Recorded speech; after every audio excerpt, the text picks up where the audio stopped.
Pessoal, o que aconteceu com a Ana? Chicken or pasta? Chicken or pasta? Chicken. Ah, ok.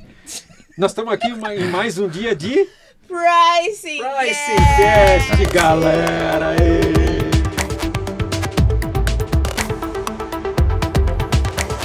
E hoje nós vamos falar de um segmento apaixonante. Gente, é um legal segmento demais. muito legal. A gente já se apaixonou, né, aqui nos bastidores. Demais. Só de escutar um pouquinho só do que o nosso convidado contou pra gente. É um segmento, assim, inédito, né? Inédito, A gente nunca falou. Já falamos de aéreo, Já falamos de aéreo. mas o segmento que está dentro do... podemos falar que está dentro do segmento aéreo, totalmente. né? É. Está dentro do segmento aéreo. O que a gente vai falar hoje aqui, Aninha? Falaremos sobre catering para o segmento aéreo. Uau! Vocês sabem o que é catering? Você sabe? Para o segmento aéreo? Vamos esclarecer todas essas letrinhas aqui em inglês para vocês, mas nada mais, nada menos é do que o velho e bom aqui, ó. O alimento. A comidinha. O chicken Boa. or pasta. Chicken or pasta. Quem nunca? Quem tá aquele soninho ali na companhia aérea e aí passa o carrinho. Boa. Chicken or pasta. Chicken or pasta. Né? E hoje a gente trouxe um especialista do segmento. Cara sensacional. Puta gente boa demais. Vai explicar pra gente com calma, com detalhes. E vamos falar. Como é que precifica isso aí? Nossa, eu fico imaginando... Eu tô bugado. Eu também, porque tô não é bem nem bugado. precificação de marmita. Não.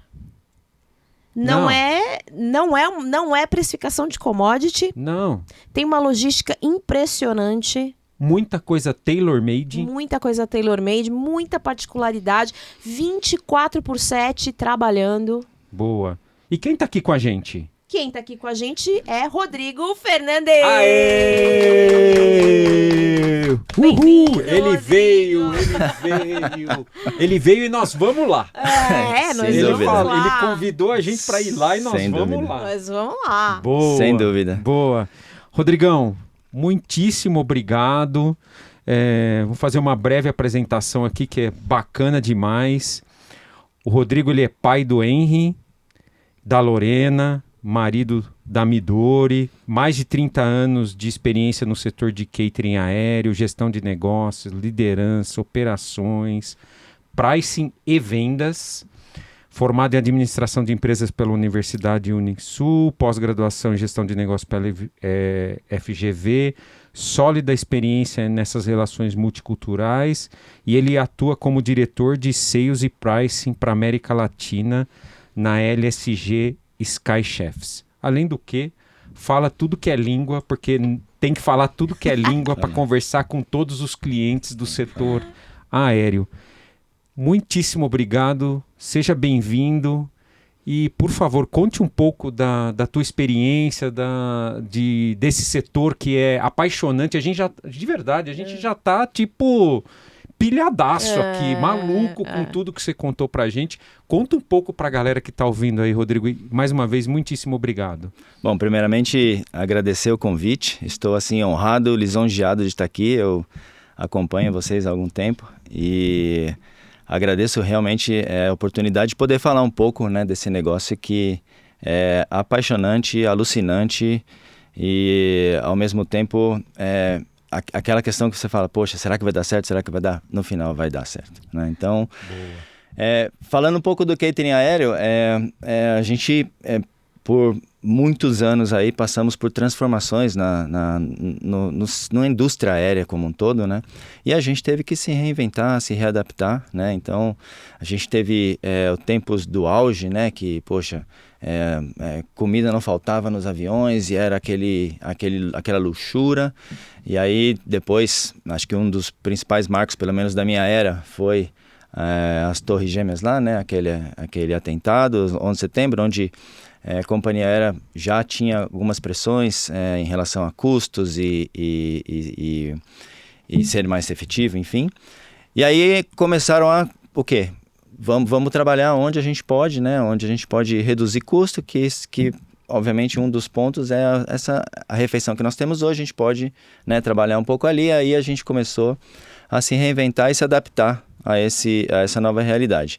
E dali para cá eu acho que a gente pode falar da entrada das low cost, de serviço de bordo que é vendido, né? Então seria a venda a bordo, a fusão de muitas companhias aéreas, né? O que colocou pressão também bastante para a gente também buscar eficiência, né? Dentro da nossa cadeia produtiva e inteligência de mercado, que tem muito a ver com price. Price tem muito a ver com o nosso negócio.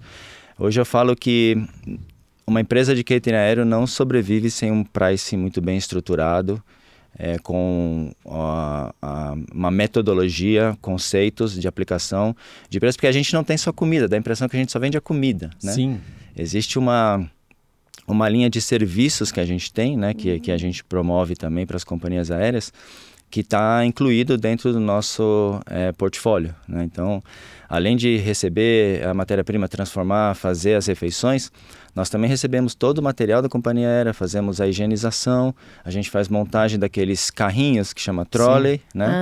Onde vão as bebidas, os amenity kits, tudo aquilo que a gente coloca de higienização e também montagem dos travesseiros, mantas. Nossa, vocês fazem isso tudo também. Tudo isso tá dentro da nossa logística de serviço, né? Caramba! Que loucura. Então a gente Legal. tem aí é mais pulverizado do que só a refeição, né? Perfeito, Então, perfeito. e tudo muito bem sincronizado, tudo muito bem minuciosamente gerenciado, né? Para fazer com que o avião saia no tempo que ele tem que sair, no horário da decolagem, né? A gente tem que se planejar com muita antecedência. Muito. Boa. Quanto, por exemplo, hoje vai sair um avião às 9h30 da noite para Newark, nos Estados Unidos. Quanto tempo antes a refeição foi discutida, planejada, preparada? Eu comecei a planejar essa refeição, ou a quantidade a gente tem uma inteligência também que busca historicamente, né, o dia da semana, o horário do voo, o destino do voo, quantos passageiros historicamente a gente já abasteceu. Obviamente a companhia me passa uma previsão de passageiros, mas normalmente com 24 horas antes. Mas eu começo a preparação das refeições com 3 dias antes. 72 horas eu já tenho todo o descongelamento, preparação, corte das proteínas no açougue, preparação também de ingredientes, legumes, vegetais. Depois a gente passa por uma área de triagem, onde a gente separa exatamente no que aquela receita pede, né? E aí sim vai para as áreas de produção, cocção, padaria ou a confeitaria. Nós temos tudo isso lá dentro. Uau! Nossa! E depois entra numa linha de montagem e resfriamento. A gente acha que pode passar um pouquinho mais no detalhe do fluxo, né? Para ir para o avião. Então, com 3 dias antes, eu já preciso startar o meu pedido para o almoxarifado para a gente já começar a produção. A companhia aérea, ela te manda esse forecast só 24 horas antes da... Sim. Enfim, e aí mesmo assim, inclusive para ela, pode ser um pouquinho mais, um pouquinho menos, porque passagens podem ser vendidas ali com, sei lá, poucas horas antes do voo sair, né? E pode dar no show também, tá né? no show, então, você tem uma exatamente. reserva de 150 passageiros e no final do dia, por exemplo, foram 140. E esses 10, né? Como é que fica? Então, a gente tem o histórico, mas tudo é previsibilidade. Então, a companhia me passa, ele tem no nosso LA tem os ajustes, né? Até um certo horário que eu consigo reagir, ou seja, eu consigo produzir mais, consigo guardar aquele produto para um próximo voo, né? Ou fazer uma gestão ali daquele produto. Então existe ali nos contratos que a gente define, né? Uma certa um service level agreement, umas certas condições para que a gente possa reagir e o ideal é que a gente coloque exatamente o número de refeições com o número de passageiros abordado, né? Mas existem N mecanismos para mitigar tanta falta, né? A falta não é raro, mas o problema é a sobra, né? Que é conhecido como no mundo da aviação over-catering, né? Que poxa, eu coloquei muito mais refeição do que passageiro. E aí você acaba tendo um desperdício, né? Porque você não utiliza aquela refeição, né? Então acaba tendo um custo para a companhia aérea que não necessita ter. Mas para isso a gente tem mecanismos que a gente consegue chegar muito próximo à realidade, né? Então, mesmo que a gente tenha que reduzir alguma coisa, a gente consegue, de certa forma, fazer uma gestão desse alimento para ele ser aproveitado, né, num outro voo, enfim, para não perder. Porque uma das questões que a gente vem aí, acho que sustentabilidade é uma questão aí falada no mundo inteiro, mas para a companhia aérea é muito mais, a pressão é muito maior. Sim, pela questão do CO2, 2%, 3%, às vezes é a margem do cara final, o lucro líquido da companhia aérea. E o nosso não vai muito longe daí, tá? Então a gente também, o setor aéreo ele é um pouco, ele é um todo pouco ele, apertado. né? Todo ele. Ele é todo o tempo pressionado a ganhar eficiência, todo o tempo.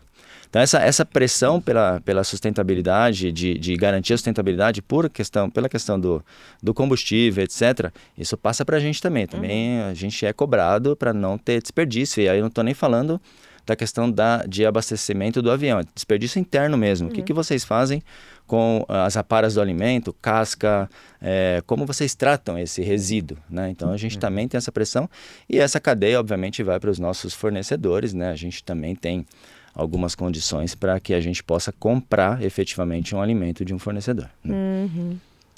Nossa. Animal, hein? Caramba, que... Eu fico imaginando aqui como é que é, por exemplo, essa questão de portfólio que você comentou, né? Cada refeição é um SKU. Como é que é isso, né, na prática, assim, para nossa cabeça que é um pouco industrial, onde você tem, esse aqui é um SKU-A, esse aqui é o SKU-2, esse aqui é o SKU-3. O que é um SKU para você, ou uma família de produtos? Como é que você organiza isso? Como é que é organizado isso até o ponto de precificar?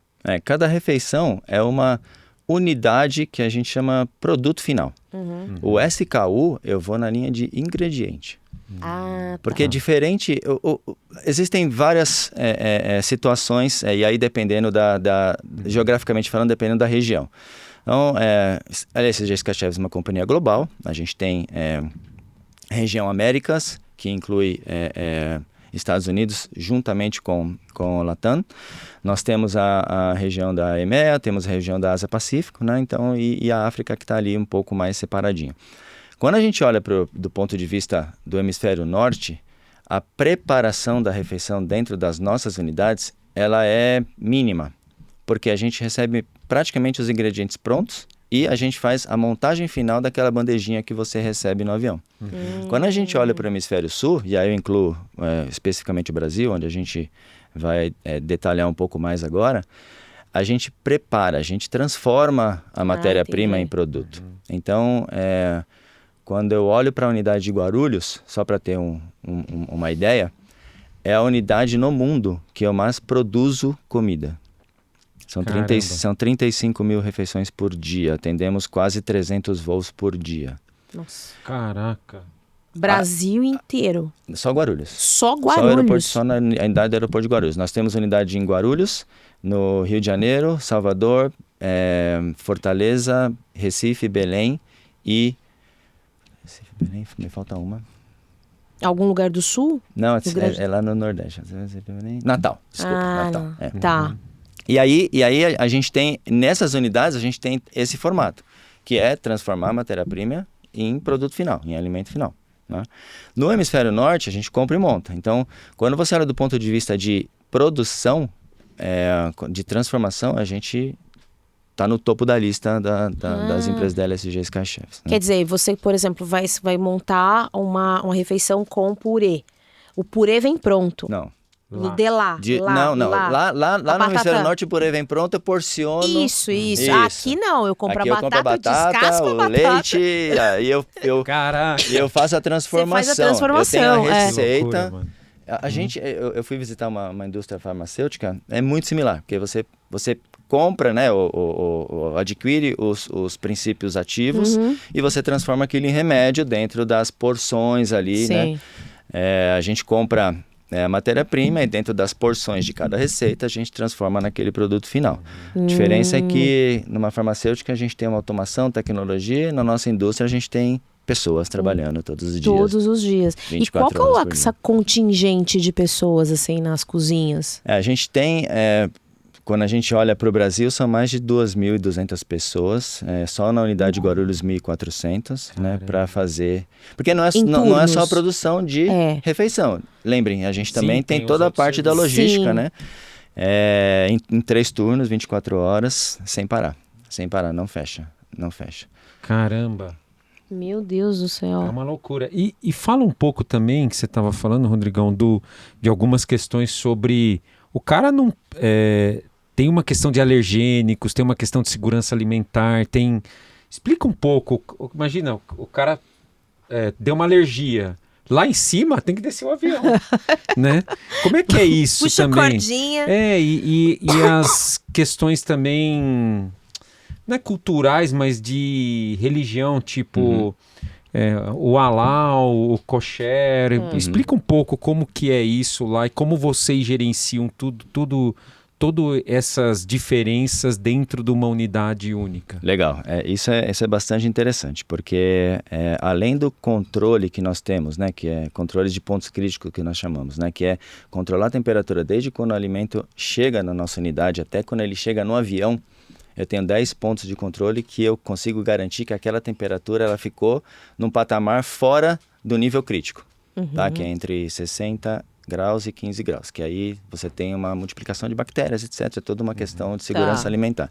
Então isso é negociável, isso a gente não negocia, os pontos eles são tratados e cada funcionário nosso tem na cabeça dele como fazer, isso está no nosso DNA, né? Então acho que esse é o primeiro ponto importante. Porque aconteceu alguma coisa num restaurante, o cara pega o carro, vai no médico, vai no hospital, vai ali, a 30 mil pés fica mais difícil, né? Se der sorte de ter um médico a bordo, melhor, mas o avião tem que pousar e tem que tratar aquele assunto. Então a gente não pode... A gente não pode minimamente... a gente tem que ter a curiosidade de 100% aí. Sim. Não pode. Não existe a possibilidade, né? Eu trabalhei em frigorífico. Só me fala se tem alguma coisa também relacionada àquela questão do APPCC lá. É o CCP que a gente chama. O CCP, que é o controle de... Control Critical Points. Isso. É o PCC. Exatamente. Esse é o mesmo princípio. Exatamente, o mesmo princípio. Boa. Então, só que a gente tem 10 controles, porque a matéria-prima chega, ela vai pro frigorífico, depois a gente... corta no açougue e assim vai até processá-la.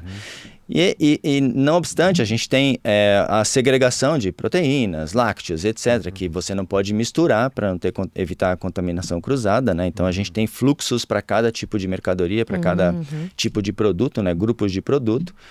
E nas cozinhas que nós temos clientes da religião, né? E exigem comida halal, é um processo completamente distinto. Ou seja, desde a entrada da matéria-prima até a chegada no avião, esse produto, esse ingrediente, ele não pode ter nenhum contato nem próximo e nem no mesmo fluxo das matérias-primas normais, né? Ele é comprado de um fornecedor específico, que tem toda a preparação para que esse produto possa ser considerado, né, halal ou kasher, depende da religião. E nós temos esse fluxo até chegar no avião propriamente dito. Tem raio-x, tem todo um controle específico para isso.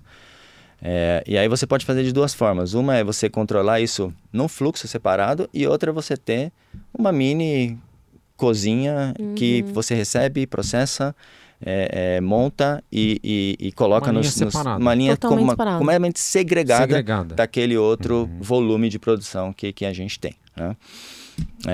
Como curiosidade, eu estava contando um pouco, a gente fazia comida kosher aí um tempo atrás, então a cozinha era fechada, essa cozinha segregada, e uma pessoa tinha a chave, que era o rabino, que iria lá e ele que poderia abrir para a gente fazer realmente a produção, né? Então é interessantíssimo porque você fala, poxa, é muito similar, mas é tanta segregação e tanto cuidado que você tem que ter para que você chegue ali, né, obviamente, de novo, para garantir a segurança alimentar daquele produto, né? É fundamental. Impressionante. Muito. E como é que funciona, Rodrigo, essa questão do modelo de negócio mesmo, né? Vocês têm as companhias aéreas, né, e tem contratos. Você estava explicando que são contratos com um período específico que são fechados. E aí... obviamente você não está ali, você não negocia o preço da refeição especificamente ali no pontual. Estou imaginando aqui, mas como é que é esse modelo de negócio, considerando esse relacionamento de longo prazo, dentro de uma dinâmica de que você tem menu, você tem cardápio, como é que funciona? Hoje, até para a gente elucidar um pouco aqui, a LSG tem 3 segmentos, né? Então, o segmento de catering aéreo, que é a companhia aérea, que é o nosso core, 90% da nossa receita vem daí. E os outros 10 a gente divide no varejo e a gente está atuando agora muito em salas VIPs, né? Que a gente vai falar um pouquinho sobre isso, Muito legal. Que é bacana. Aí tem um pouco a ver com o varejo, tem um pouco a ver com o lance da Covid, que a gente teve que diversificar um pouco o mercado, mas a gente fala, mas para o teu ponto, é um B2B, 100% B2B. A gente não tem um marketing ativo, uma venda ativa, porque eu não posso ligar para a companhia aérea dos Emirados Árabes e falar, eu quero que você voa para Guarulhos porque eu quero te atender. Não existe isso, né? Existe todo um planejamento para uma companhia aérea, por exemplo, chinesa, vir a voar aqui para o Brasil, ou para a Argentina, ou para o Chile. E aí a gente tem essa comunicação, é feito todo um bidding, etc. E quando a gente ganha o contrato, o que normalmente é feito, a gente faz uma apresentação de todos os menus que vão ser servidos num ano, pelo menos num período de um ano, para aquela companhia aérea. Então, normalmente varia, cada mês muda, cada 2 meses muda o menu completo. Por quê? Porque tem muito passageiro frequente. Aí o passageiro frequente que voa 2, 3 vezes em 2, 3 meses não quer ter a mesma experiência daquela mesma refeição toda vez que ele voar. Tem passageiro que voa praticamente toda semana. Então, existem menus que a gente troca toda semana para que a gente possa... que o passageiro possa ter uma experiência diferente, além da poltrona, conforto, serviço de bordo, mas também da refeição, né? Então, a gente faz uma apresentação de vários itens, né, que a gente tem. Tudo isso baseado num conceito que a companhia aérea nos passa. Por exemplo, eu quero comida saudável, eu quero comida mais light, eu quero comida regional do Brasil, eu quero comida mais internacional, enfim. E a gente faz um conceito mediante aquilo que a companhia aérea nos dá de input, né? Com base nisso, os chefs trabalham e, em paralelo a isso, a gente já tem nossa estrutura de custo, nossa estrutura que é muito importante, que calcula mão de obra, tempo de mão de obra para cada corte de cada... Lembra aquela história que fala? Não sei que companhia aérea economizou $1 milhão tirando uma azeitona a bordo. É verdade. Porque a gente vai ali no detalhe do detalhe. Se o corte do tomate ele é gomo, se o corte do tomate ele é rodela, muda muita coisa. Muda muita coisa. Gente, tô impactada aqui. Se eu vou processar num processador X, ou se eu vou cortar na mão porque é uma primeira classe, não pode ser feito com um cortador automático, ele precisa ter um corte ali que vai alinhar com aquele prato, muda tudo. O mesmo tomate, eu posso ter 4, 5 diferentes preços para o mesmo tomate. Meu Deus, eu tô aqui pensando assim, naquele corte que você corta a Juliane. E o corte que você... Exato. Né? Exato. Que, claro que o corte, a Juliane, que você tem toda uma apresentação do prato envolvida, né? Pra primeira classe. E não vai longe, o aspargos é só a pontinha tem que estar naquele tamanho. Então, assim, meu Deus. É um pouco isso. Porque você tem todo... E olha que loucura, porque você tem toda uma... Por exemplo, na primeira classe, você vai com uma louça, você vai com um talher às vezes, sei lá, até de prata, enfim, um talher bonito, pesado. Eu não pertenço a esse mundo. Nunca fui. É que eu assisto muito vídeo do Carioca no Mundo. Você gosta dele? Eu gosto. É bom, ele já foi lá. Então você tem outra apresentação. Sim. Então, toda essa lance... Tô conectando aqui, tá, Rodrigo? A questão do preparo, do corte... tá conectado com isso, porque um cara de uma primeira classe, cara, come em os melhores restaurantes, olha para um prato, ele já começa a observar o prato ali no próprio, na apresentação da comida, e tudo isso torna o prato, obviamente, mais caro. Imagino que se tenha mais margem num prato desse, né? A gente, sim, primeira classe normalmente, quando a gente fala de margem absoluta, sim, porque são valores, o valor agregado do produto é maior, enfim, é uma preparação muito específica. Sim. Às vezes eu faço 8 pratos por uma primeira classe, enquanto eu faço 2.050, 2.500 pratos por uma classe econômica, né? Então, Nossa. E você tem pessoas, chefes especializados, né, para esse tipo de negócio. Eu tenho chefe especializado para fazer a entrada, chefe especializado para fazer o prato principal, chefe especializado para fazer a sobremesa. Não é segregado. Uma coisa é a gente fazer volume, outra coisa é a gente tratar uma primeira classe, e muitas executivas também estão por aí, estão nessa linha. Nossa. Porque você tem... e aí quando a gente entra numa linha de complexidade, você fala assim, poxa, aquele cara que está fazendo ali aquele prato todos os dias, um dia ele vai folgar, vai ter que ter um outro cara fazendo. Ele tem a mesma habilidade, ele tem que ter a mesma habilidade, tem que ser treinado para ter a mesma habilidade, para fazer o corte igual, para não ter mais desperdício e para ficar com a apresentação perfeita no prato, né? Então por isso a gente treina, obviamente, não é que um trabalha só um, trabalham vários, para que a gente possa garantir que entre um e o outro que não esteja, a gente garante férias, etc. A gente garante o produto final da forma que ele foi apresentado lá atrás, quando eu te falei, né? É uma indústria de mão de obra intensiva, mas também tem todo esse aspecto do tailor-made ali, do quase... Pro cara da primeira classe é quase que prato a prato. E Rodrigo, eu queria voltar no ponto que você falou da economia de tirar a azeitona, que impactou em $1 milhão de ganho, que realmente é um negócio... Não, é impressionante, porque isso passa por uma questão de conhecer muito sua estrutura de custo, a hora homem que está envolvida, quanto tempo você demora para cortar esse tomate em rodela, em cubo, não cortar o tomate, cortar de qualquer jeito, botar numa máquina processadora. É um estagiário que está cortando ou é um cara com uma outra senioridade que está preparando o prato? Então, todos esses tempos e movimentos vocês têm nas fichas técnicas dos produtos, assim, nesse nível de detalhe, a ponto de falar, eu reduzo tanto... E você, que consequentemente eu te repasso isso na tua redução de custo? Nesse nível? Para cada ingrediente eu tenho um tempo de preparação. E para cada corte eu tenho um tempo de preparação. Nesse nível. É nesse nível. É uma engenharia absurda. E a companhia aérea te pressiona para abrir esse tipo de produtividade e ter esse ganho, igual na indústria automobilística, por exemplo, que acontece? Não, mas a gente tem por isso vamos lá, a companhia aérea, qual é o core da companhia aérea? Transportar passageiro, ganhar, tem a experiência. Nosso core é qual tipo de refeição eu vou colocar para aquele determinado passageiro. Então a companhia aérea confia no nosso know-how para dizer, olha, eu vou fazer uma quiche quadradinha e vou fazer uma quiche redonda, a quiche redonda vai custar muito mais, porque eu vou perder muito mais. Então, é um pouco desse know-how que a gente passa. Olha, esse prato fica melhor se eu cortar dessa forma o champignon. Então, a gente tem essa conexão. Por isso que na apresentação, como eu falei para vocês, é importante que a gente decida tudo isso. E muitas companhias aéreas têm chefes executivos que cuidam que cuidam do serviço de bordo completamente inteiro. Quer dizer, tem um cara do outro lado que está dialogando com você, da companhia aérea, que fala a mesma língua, que é chefe também. Veio de hotel, veio de restaurante, ele tem a mesma expertise do meu chefe. Entendi. Tá aqui, então eles conversam, e nisso e também tem uma outra questão, né, que é super importante. A gente tem chefes aí, chefes estrelados aí que também desenham menu para a companhia aérea. Então. Que é um outro ponto que achei legal a gente colocar aqui também. Mas só para finalizar esse primeiro tópico, pra gente não esquecer.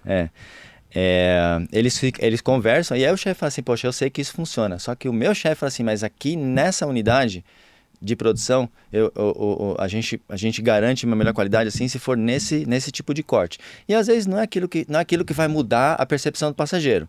Mas pra gente, a gente vai falar, eu vou ser muito mais eficiente aqui e logo você vai ter uma melhor precificação e vai ter um melhor custo para esse determinado produto. E quando a gente olha o prato, ele, por passageiro que está ali, é muito parecido, né? Assim, nada que vai mudar a percepção dele de qualidade. E existem muitas questões que a gente também trabalha. Primeira classe é um trabalho específico, onde a gente preza muito por produtos premiums, cortes mais ornamentais e etc. Executiva também, quando é na classe econômica que tem o volume, é ali que o negócio... É o Pastor Chicken. E nem sempre é o Pastor Chicken. Agora, eu estou vendo um movimento muito interessante de voltar a ter mais opções, né? Então, isso é muito importante, porque Efetivamente, você pode ter uma poltrona bacana, uma TV bacana na classe econômica, e o serviço de bordo conta muito também. Porque ele é, de certa forma, ele é um entretenimento, é aquilo que você espera. Né? Meu, não é? A hora que eu fico maluco a hora que eu vejo que a galera tá mexendo nos carrinhos e tá vindo, entendeu? Não é? Você não fala assim, Oba! o que será que vem aí pra nós comer? Não é? É uma distração também, né? Porque você tá lá, você pega um voo, sei lá, de 12 horas. Poxa É onde vida. você tem 2 refeições, né? Num voo de 12 horas. Perfeito. Então você tem o momento do café da manhã e o momento do almoço ou o momento do jantar. Jantar é muito legal. E o passageiro tem muito mais informação hoje, né? Ele Sim. voa mais, então conhece a companhia aérea, sabe? Então ele pode escolher. Ele tem hoje- essa questão. Hoje você escolhe, né? Dependendo, você pode... Dá pra escolher? Dá pra escolher o menu prévio, assim, dependendo se for alguma coisa do tipo, Da classe se eu sou, também, né? se eu sou alérgico a alguma coisa, sim. eu posso pedir pra separar. Então vamos lá, são dois, importante esse ponto para a gente esclarecer também. Além das complexidades todas, que eu nem comecei a falar direito, mas existem as comidas especiais. O diabético, o celíaco, enfim, existem vegetariano, enfim, celíaco, desculpa, né, vegetariano, enfim. E aí você tem essa necessidade, né? Então também, previamente, a companhia aérea oferece para o passageiro, olha, você tem alguma restrição alimentar, alguma coisa que você precisa pedir fora do menu tradicional que nós temos? Ah, sim, eu tenho. Então ele pede, chega para a gente essa solicitação e a gente tem uma linha de produção de comidas especiais, que nós chamamos de comidas especiais, que é toda essa linha de diabéticos e vegetarianos. Sim. E a gente vê muito nessa questão do vegetariano, vegano, tem tido tem muito crescido mais, bastante. significativamente, né? Então a gente se especializou. E também a gente não pode mais ficar naquela questão, eu vou colocar o queijo tofu, Não, a gente também trouxe, nós desafiamos os nossos chefes a falar assim, cara, comida especial não necessariamente precisa ser uma comida que não tenha sabor, ele precisa ter uma boa qualidade ali, uma boa apresentação. Então, a gente hoje debruçou um pouco nessa linha de comidas especiais e hoje os pratos têm uma variedade grande, tem ciclos, tem companhias que têm o seu cardápio específico de uma comida especial. Isso é muito legal, porque o passageiro não fica naquela questão, eu sou o único que pedi diferente, não, ele tem hoje, a comida dele vem bem apresentável, vem bonita, vem com sabor, né? Não é porque ele tem alguma restrição que ele não pode ter uma experiência boa, né? Nossa, E além disso também a gente ainda tem as comidas kosher e a comida halal, menos halal do que kosher, mais kosher que halal, que é o halal, hoje a kosher, como a gente não tem mais a produção em casa e nasquelas cozinhas que nós não temos a produção em casa, a gente recebe ela intacta e a gente entrega intacta, porque eu não posso abrir, eu não posso manusear, né? Então aí tem toda uma questão conceitual que eles realizam a bordo para que o passageiro possa abrir a comida e comer, né? Boa. E o Super Premium?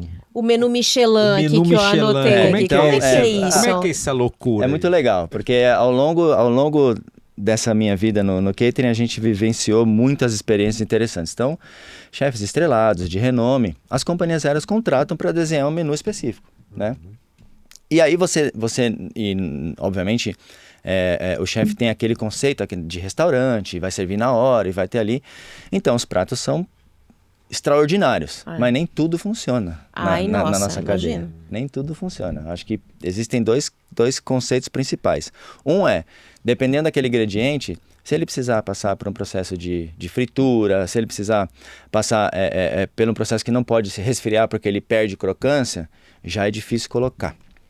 Porque a nossa cadeia, ela entra num processo que a gente resfria a refeição, depois aquece, depois refria de novo para aquecer a bordo no final. Então, o comissário de bordo é o último toque na comida ali, que ele vai fazer o aquecimento para servir para o passageiro. Então, ele é parte integrante do nosso processo de produção, vamos colocar dessa forma, né? E só uma curiosidade, no aquecimento da refeição, ele obviamente não abre a portinha do micro-ondas e coloca um por um. Naquele próprio carrinho ele esquenta? Não, existe os aviões, a galley do avião, né, ela é dividida nos trolleys e tem os fornos, né, que os fornos são fixos no avião, estão fixos no avião. A gente tem o que nós chamamos de inserts, e nesses inserts a gente coloca todas as refeições ali, para ele já colocar direto no forno. Tem produtividade também. E cada tipo de prato tem um tempo e temperatura de aquecimento. Eu não posso aquecer a massa no mesmo forno que eu vou aquecer a carne. Porque ou a massa vai passar do ponto, entendi. ou a carne não vai chegar no ponto. Tá. Porque a gente prepara a refeição e sabe que ela vai passar por um processo de aquecimento. Então tem que ter um ponto um pouquinho antes daquilo abaixo. Que é o ideal para ela chegar lá. Né? A massa tem que estar um pouquinho menos ali ao dente para ela chegar lá. Né? Então o comissário de bordo é parte importantíssima da experiência do serviço de bordo também, porque é ele que dá o toque final ali. E aí quando a gente olha dos chefes estrelados, e é muito legal, porque eu tive a oportunidade de conhecer muitos chefes aí, pessoalmente ali, vendo a dinâmica de trabalho, muitos deles levam equipes, etc. E aí a gente tem que ter esse briefing para dizer, olha, isso não funciona, tem um prato interessantíssimo no meu restaurante, só que ele tem 15 centímetros de altura. No trolley tem as bandejinhas, já viram uma bandejinha para outra? Então, assim, não tem condição de reproduzir. Então, é legal porque tem um trabalho prévio aí importantíssimo antes do desenvolvimento do produto. Importantíssimo. Para que o chefe entenda entenda as limitações de um catering, né? E consiga, ainda assim, colocar o toque dele dentro das limitações do catering. Nossa. Né? E é um trabalho impressionante. A gente vê mais e mais companhias aéreas buscando, né, os chefes assinarem um cardápio, enfim. Isso acontece mais na primeira classe executiva, mas a gente tem alguns programas que vão para a econômica também. Super interessantes, que nem sempre são de chefes 5 estrelas, são chefes que estão aí emergindo, que é legal. Né? Então, nossa, eu lembrei aqui de um negócio que uma vez o meu marido comprou. Imagina um chefe querer colocar isso, que nome técnico agora me fugiu a cabeça, mas é tipo a canela do boi. Stink. É a canela do boi com osso. Isso. E tem a carne na base, já comeu? É deliciosa. Você assa você na cozinha verdade, no vinho. Cozinha na pressão. O negócio fica um manjar dos deuses. Mas você falou, quer colocar um prato dessa altura? Não dá. Ele é literalmente dessa altura. A gente não tem condição de colocar, por exemplo, osso. Não dá. Não pode nem entrar no avião, imagina. Não pode. O osso vira uma arma depois. Tem critérios aí. E se tudo der certo, vocês vão lá. A gente tem nós estamos dentro da zona primária do aeroporto. Então, dali para acessar o avião, da empresa que nós trabalhamos ali, para acessar o avião, tem uma barreira de controle. Então, eu consigo acessar o avião. Então, existe uma restrição e uma questão de segurança importantíssima para poder acessar as nossas instalações, né? E de fato tem que acontecer. Né? Tem que acontecer. Sem dúvida. Tipo, sei lá, pouquíssimos quilômetros, imagino eu. 4 quilômetros 4 até a porta chegar do no avião. E vocês vão até a pista mesmo ali, na pista, a hora que o avião tá ali na pista, e coloca no finger e coloca ali. E o caminhãozinho vai lá, o pantográfico sobe e mais ou menos 2 horas antes a gente já está lá abastecendo, antes da decolagem já está lá abastecendo para garantir que está tudo certinho lá. E é importante dizer que também o avião, a galley do avião também conserva a temperatura. Então não eu fiz todo o meu fluxo ali, quando eu coloco a refeição dentro do avião, a temperatura é conservada até servir o passageiro também. E quando você entrega a refeição para o avião e comprovou que, estou te entregando 150 refeições nessa temperatura, nesse formato, tem esse laudo que é assinado por alguém no recebimento da mercadoria? Tem uma delivery note, que ela é assinada para o comissário ou para quem está lá para receber o avião, e a gente faz o controle de temperatura antes de entregar. Obviamente é spot, né, ou outro ali, mas não é 100%, mas faz o controle, é anotado e entrega. Tem que garantir. De novo, segurança alimentar a gente não vai negociar. E quando a gente está fazendo o produto, também ele acabou de ser coccionado, a gente tem um termômetro que vai lá no centro geométrico do produto para saber se atingiu a temperatura e por quantos segundos ele precisa ficar naquela temperatura antes de ir para o resfriamento de novo, para saber que ele foi devidamente coccionado. E aí cada produto tem uma temperatura e um tempo a atingir também. É muito interessante. Cara, ele fala com de boca cheia, assim, né, cara? O cara curte muito isso que ele faz, meu. Que animal ter uma pessoa que gosta muito de fazer aquilo. De falar do que faz, falar do que faz. Eu ia fazer uma pergunta que tá bom. Como é que precifica isso aí? Show me the money. Como é que é? Como que é o pensamento sobre o profissional? Como que ele faz o pensamento sobre este negócio especificamente? Que variáveis ele tem que pensar? Eu acho que ele tem contratos longos, né? Eu acho que ele tem que entender como monta o prato lá também. Tem que ter um pouco de vivência de chão de fábrica para entender o que está acontecendo, né? Como é que é isso aí, Rodrigo? Eu acho que você tocou num ponto que é super importante. A convivência, saber o que você está precificando. Né? Por isso que a grande maioria dos profissionais de pricing, eles vêm de dentro. Né? Eles vêm organicamente de algum lugar que já trabalhou. Eu sou um deles. Né? Eu comecei no planejamento de produção, então eu montei muito pratinho na minha vida, muito. E abasteci muito voo na minha vida também. E aí hoje eu sei aquilo que eu estou precificando, qual é a complexidade, enfim. Né?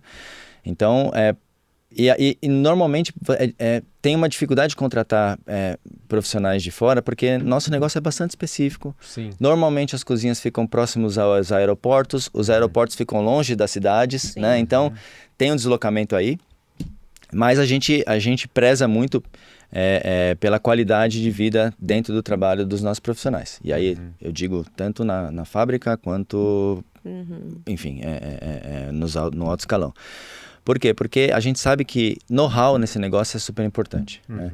Então, cada um que entra numa área de custo, pricing, ele faz um processo de onboard, mesmo eles já estando na empresa. Às vezes, muita gente vem do financeiro, muita gente vem da planta, né? Mas ele faz um processo de onboard porque, às vezes, você trabalhou na planta em um lugar, você não conhece o fluxo como um todo. Sim.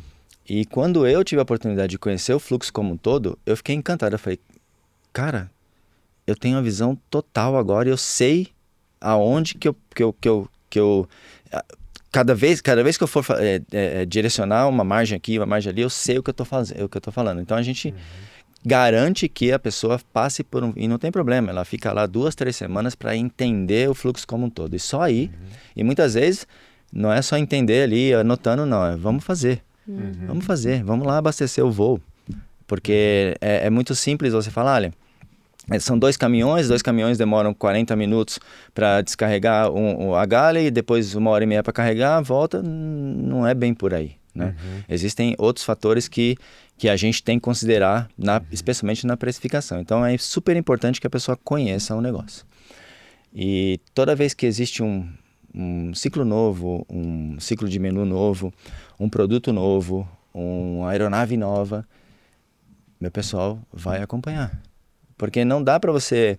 Tem um exemplo assim banal, mas é um exemplo interessante. Lá do Rio de Janeiro, parece centralizado em São Paulo, né? Então, lá do Rio de Janeiro, olha, a gente tem um avião aqui assim. A gente está colocando uma bandeja de fruta e uma bandeja de queijo para 2 executivos do banco X, etc. Tá bom. Vamos precificar. 1 quilo de fruta, 1 quilo de queijo, cortado lá. Aí eu falei, manda a foto. Quando a gente viu a foto, eu falei, pô, faz toda a diferença. Porque você vê o produto pronto, você fala, pô, peraí.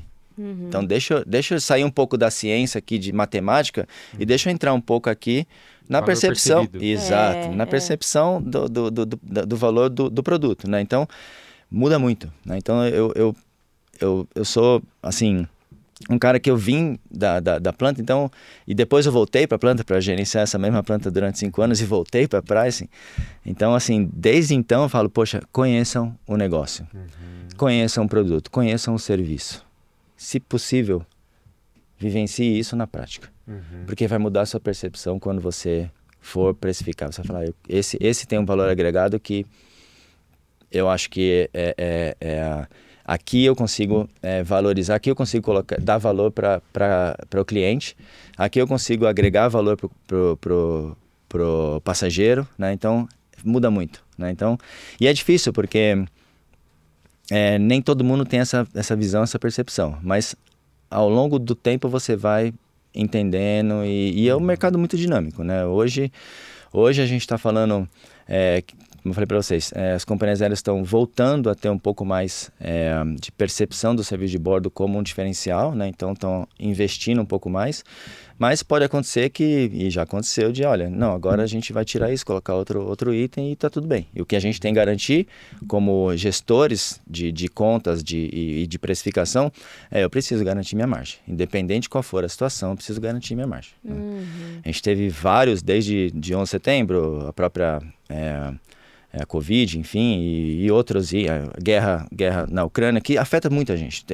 São fatores externos que afetam muita gente. Então a gente tem que garantir que, mesmo, né, com essas oscilações e as questões que a gente não controla, como que a gente protege a margem naquele contrato que não é de curto prazo, até porque nosso serviço é muito complexo e você não muda do dia para a noite, né?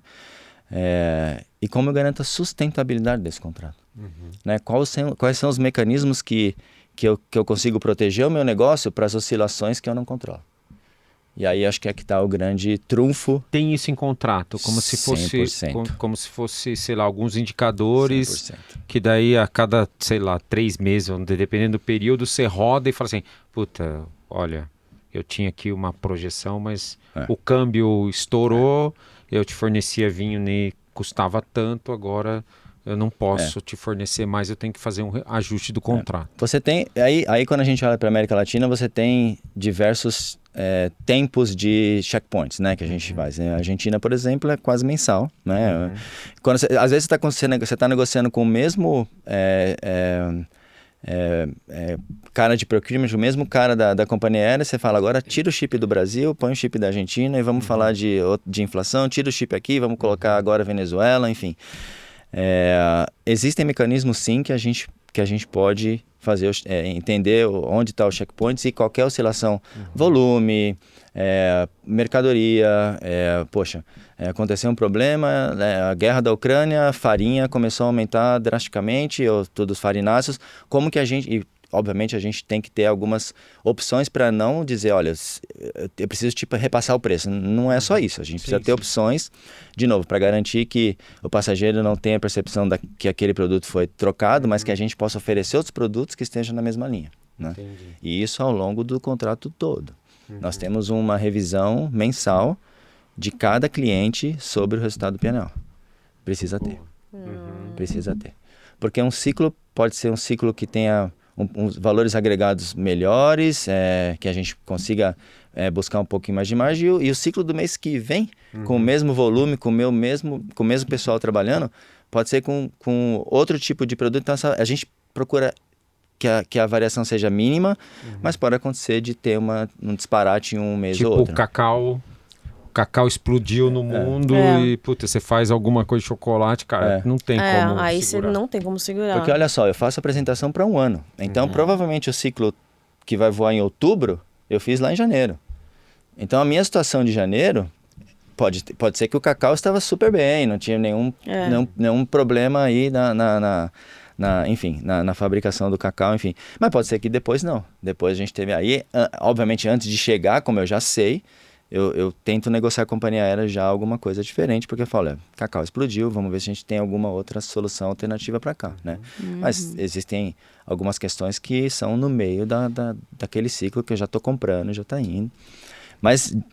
Nossa, que coisa. E a gente tem que estar atento o tempo todo, porque não tem mar calmo, né? Não tem o céu de brigadeiro que você vai. Eu costumo dizer que para quem corre, você está ali correndo 5K, num pace legal, daqui a pouco a pista começa a ficar acidentada, começa a ficar inclinada, você tem que voltar, você fala, pô, depois que eu comecei a correr legal, tem que voltar, e assim, o nosso negócio é assim, eu vou, volto. E na minha cabeça tinha uma outra ideia, porque é quase que um negócio de receita recorrente, né?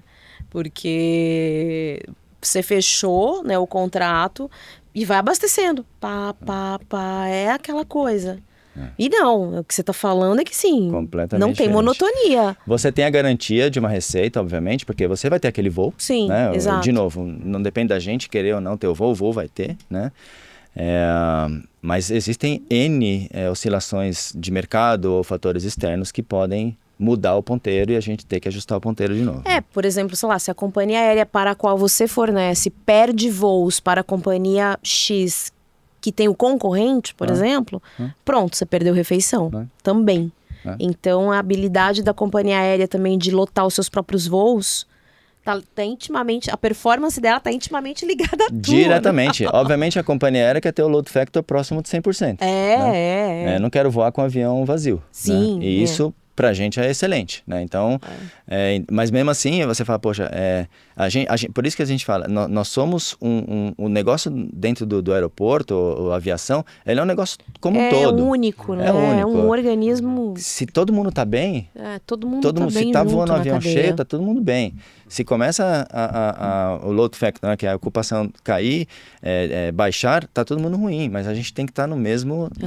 por isso que os contratos, eles têm essa questão de, olha, eu também entendo que a situação não é porque é uma situação que você quer, é uma situação que aconteceu de mercado. Então, a gente também precisa ter essa certa flexibilidade. Eu posso te obrigar a comprar 150 refeições todos os meses, porque não faz o menor sentido, né? Eu até vou jogar fora, porque não faz sentido. Não faz o menor sentido.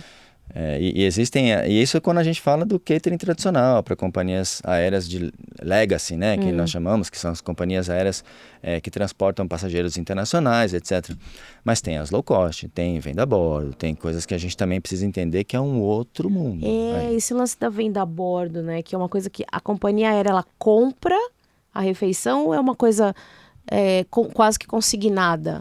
A gente fez muito venda a bordo gerenciando o programa. Tá. E a gente fez muito venda a bordo vendendo apenas o produto. Né? Gerenciando o programa, você tem uma imprevisibilidade, se é que eu posso falar assim, absurda. Porque você tem que colocar lá um certo número de refeições que você tem que esperar que aqueles passageiros vão comprar. Né? Do contrário, infelizmente, você vai ter que descartar. E o comportamento do passageiro não é o mesmo para um voo de quarta-feira, meio-dia, para o destino X.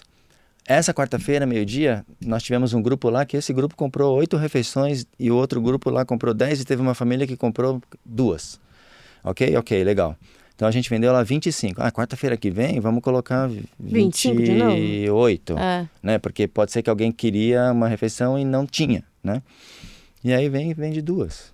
Nossa, que coisa. No mesmo voo, no mesmo grupo. Então, essa questão da venda a bordo, e aí quando eu olho, além dessa questão de não ter um forecast, não ter uma garantia, você tem uma outra questão que no Brasil especificamente é complexo pelos impostos. Às vezes você coloca 4 trechos para vender, e aí o ICMS daqui você vai pagar, se ele pousar no Rio você vai pagar também o do Rio, o de Brasília.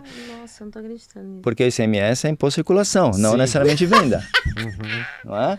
Então você circulou com a mercadoria, você pagou imposto. E se no final você não vendeu... Me veio uma coisa muito louca aqui na cabeça. Se no final você não vendeu... sobre o estado da Bahia.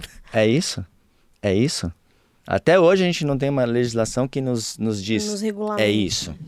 Então, para cada estado... Ou é no origem ou é no destino. Exato, não tem. Não, e você vai pagando ali... Porque se ele trai com a refeição lá do Nordeste e come ainda... no ar, dentro do Nordeste é o ICMS. Se ele come aqui em São Paulo, já chegando é outro ICMS estadual, então...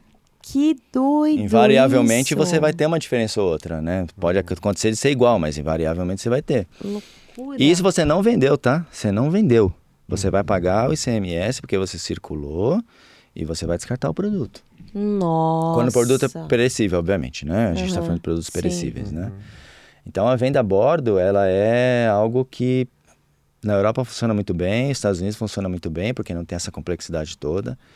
Para Brasil e também alguns países é um pouco mais complexo, ainda é um pouco mais complexo. Agora, do ponto de vista de parceiro, fornecedor, a companhia me pede, eu entrego aquele número de refeições que ele pediu, eu vou faturar aquilo, e aí o risco tá, ele vendeu ou não. Então existem esses dois modelos. A gente fez o modelo híbrido também, que nós fizemos com uma JV, com a companhia aérea, então a gente dividia o P&L, dividia os lucros, dividia as perdas, enfim. Mas enquanto não regulamentar, o serviço de venda a bordo no Brasil ele é bem complexo. Imagino. Vai fazer sentido. Também. E eu, pelo menos lá, nos voos que eu peguei e quando anunciam venda a bordo, eu não vejo muita gente consumindo também. Eu também porque, vejo em geral, os voos também. são curtos. Você tem certos grupos de produtos para voo curto, grupos de produtos para voo longo, que você tem uma melhor chance de realizar de a venda. vender, né? E o ideal é sempre sobrar um, né? Porque você vendeu quase tudo, teve o mínimo de desperdício e não teve ninguém que gostaria de comprar e ficou frustrado por não comprar. Ah, tá. Então, o ideal é sempre o desperdício de um. Ah, que interessante. Essa é a conta que a gente faz. E o principal concorrente é o aeroporto, né? Porque ou a pessoa, né, o passageiro vai no aeroporto, mas se ele sabe que tem o serviço lá, e se é um sanduíche mais premium, é uma comida mais premium, fala, eu vou pegar um voo de 3 horas, eu consigo consumir no avião, posso chegar um pouquinho mais tarde no aeroporto. Apesar de que hoje as pessoas estão preferindo chegar mais cedo no aeroporto para evitar o estresse do trânsito, especialmente em São Paulo. E você tem, com acesso aos cartões aí, você tem as salas VIPs. Que foi o outro negócio que você comentou que também hoje vocês estão participando, uma outra vertical de negócio, né? Que foi uma oportunidade que a gente vem desenvolvendo há 2 anos. E a gente entendeu que sim, o passageiro ele vai, a gente também tem a parte do varejo, então também vendo para cafés, pós de combustíveis. Então o passageiro, eventualmente ele pode pegar o carro, parar num posto para abastecer e comer um sanduíche que a Alessia Skychef fornece. Ele pode entrar e ir para uma sala VIP, eu também tô lá. E quando ele vai pegar o voo, eu também tô lá, né? Eu posso estar nas 3 pontas aí, posso estar em uma, posso estar em outra, mas o que a gente entendeu? A sala VIP cresceu absurdamente nos últimos 2 anos, né? Mas absurdamente, né? A gente entendeu que era um mercado que tinha certa similaridade, né? Obviamente mercado diferente, mas no fim do dia a gente vai fornecer uma refeição para um passageiro que está dentro do aeroporto, né? Então a gente começou a desenvolver esse tipo de negócio, não só em São Paulo, mas no Brasil inteiro. E em 2 anos a gente saiu ali de uma sala VIP que começamos em Salvador. Hoje a gente atende 16 salas VIPs no Brasil. Caraca. Não, e é muito bacana porque na sala VIP você tem um portfólio muito maior, uma liberdade de experiência, de experimentar outras coisas. É bem bacana, que pode levar para ele consumir no varejo. Então você começa a ampliar um pouco, é bem bacana. Tudo bem que a gente começa com um portfólio um pouco mais amplo e a gente vai entendendo nosso posicionamento. Sim, né? Porque hoje você tem as salas VIPs e tem a sala VIP da VIP. Muitas salas estão criando nichos dentro da própria sala, que é o VVIP, né? Que é aquele VIP antes, né? Então a gente está entrando mais nesse negócio aí, entendeu? Caraca, que maluquice. Não, mas é verdade, quando você vai pro VIP, né? Eu tentei ir, fui viajar recentemente para os Estados Unidos, eu tentei ir numa sala VIP, eu não consegui. Porque tinha uma fila quilométrica. Mas você era o Black Signature do Cheers Girls Brascals, entendeu? Não, que esse aí é a sala, que é a VIP da VIP.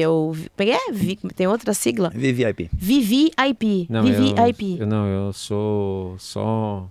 O cara vai lá e fala, seu César Nunes, tudo bem? Muito obrigado por estar viajando conosco aqui. Eu tentei entrar numa do meu cartão dava o benefício, eu tentei entrar e tal, mas esquece, não tinha condição. A fila era quilométrica. Então, mas é porque não tem mais aquilo tudo lá, quando todo mundo é VIP, ninguém é VIP, né? Por isso que eu acho que nasceu o VVIP. E do ponto de vista de precificação, olha só, eu tenho lá o avião, então o avião eu forneço comida, forneço serviço, eu faço todo. Da sala VIP parece que é só replicar o modelo. Não, a sala VIP eu faço comida, eu vendo a comida, eu não tenho serviço. Então eu preciso de novo reconectar para falar onde que eu vou colocar a margem, onde que eu vou ser mais estratégico, onde que eu vou ser mais competitivo, né? E a sala VIP também me garante um volume interessante, sim. Mas aí eu tenho outros concorrentes que eu não tenho no aéreo. O aéreo você tem que ter as permissões, acesso. A sala VIP, pão de queijo, eu tenho quantos concorrentes. Então, você precisa se posicionar, por isso que a gente está olhando para um posicionamento que eu preciso me posicionar aqui num nicho que eu não vou competir com o cara que faz o pão de queijo industrial, porque não é aí que eu quero entrar. Né? Não é esse mercado. Eu tenho a percepção, sim, de toda a indústria sobre segurança alimentar. Isso é super importante em qualquer momento. Então é aí que eu quero entrar. É aí que eu quero... Caraca! Nossa, muito legal, Rodrigo. Que aula. E nós vamos lá. Nós vamos visitar. A gente vai visitar. Nossa, é só avisar que a gente combina e vai. A gente vai baixar todo mundo lá em Guarulhos. Nós vamos baixar lá em Guarulhos. Bom, da minha casa tá perto, porque eu moro ali na ZN, então eu tô do lado. Putz, Tô a meia hora do aeroporto. Que bate-papo animal, né? Animal. Nossa, adorei Aprendemos o bate-papo. muito sobre um Cara, segmento. adoro o que ele faz, meu. Puta vida, como é bom conversar com um cara com gente que gosta. gosta do que faz. Não, e aprender sobre um segmento completamente Completamente diferente, novo. que tá completamente behind the scenes, assim. Completamente, assim.